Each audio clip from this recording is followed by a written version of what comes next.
സാധാരണയായി എന്തെങ്കിലും പ്രാണികളോ ജീവികളോ ഒക്കെ കടിക്കുന്ന ഒന്നും ഭക്ഷണത്തിനായി നമ്മൾ ഉപയോഗിക്കാറില്ല. എന്നാൽ പ്രാണികൾ കടിച്ച ഇലകൾ മാത്രം തിരഞ്ഞെടുത്ത് ചായ ഉണ്ടാക്കുമെന്ന് പറഞ്ഞാൽ വിശ്വസിക്കുമോ? എന്തായാലും വിശ്വസിച്ചേ പറ്റൂ, സംഗതി ഉള്ളതാണ്. തീർന്നില്ല, ഈ ചായയുടെയും ചായപ്പൊടിയുടെയും വില കേട്ടാൽ നിങ്ങൾ ഞെട്ടുകയും ചെയ്യും. ലോകത്തിലെ ഏറ്റവും വില കൂടിയ കാപ്പി തയ്യാറാക്കുന്നത് മരപ്പട്ടിയുടെ വിസർജ്യത്തിൽ നിന്നുള്ള കാപ്പിക്കുരു ഉപയോഗിച്ചാണെന്ന് കേട്ടിട്ടില്ലേ? അതുപോലെ പ്രാണികൾ കടിച്ച തേയിലയുടെ ഇലകളിൽ നിന്നുണ്ടാക്കുന്ന ചായയുമുണ്ട്. ഈ ചായയെ ബഗ് ബിറ്റൺ ഉലോങ് ടീ എന്നും ഡോങ് ഡിങ് ഉലോങ് ടീ എന്നും വിളിക്കാറുണ്ട്. തായ്വാനിലാണ് ഈ സ്പെഷ്യൽ ചായ ഉള്ളത്.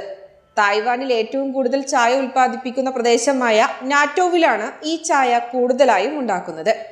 ഇവിടുത്തെ തേയിലത്തോട്ടങ്ങളിൽ ടീ ജാസിഡികൾ എന്ന് വിളിക്കുന്ന ഒരു പ്രത്യേകതരം പ്രാണികളെ കാണാം. ഇവ തേയിലയുടെ ഇലകളിലെ നീര് ഊറ്റിക്കുടിക്കുകയാണ് ചെയ്യുന്നത്. ഇവ നീരൂറ്റി കുടിക്കുന്ന സമയത്ത് ചെടിയിൽ ഒരു പ്രത്യേകതരം എൻസൈമുകൾ ഉൽപ്പാദിപ്പിക്കുന്നു. ഈ എൻസൈമുകൾക്കാകട്ടെ ഒരു പ്രത്യേകതയുമുണ്ട്. ഇത് തേയിലയ്ക്ക് തേനിന്റെ വാസനയും പഴത്തിന്റെ ടേസ്റ്റും നൽകുന്നു. ഈ ഇലകൾ ഓക്സിഡൈസ് ചെയ്ത് വറുത്താണ് പലതരം ചായകൾക്കുള്ള പൊടികൾ ഉണ്ടാക്കുന്നത്. ബഗ് ബിറ്റൺ ഉലോങ് ടീക്ക് 75 ഗ്രാമിന് ഏകദേശം 3000 രൂപയാണ് വില. പ്രാണികൾ കടിച്ച ഇലകൾ ഓക്സിഡൈസ് ചെയ്ത് വറുത്ത് പലതരം പാനീയങ്ങളും ഉണ്ടാക്കുന്നു.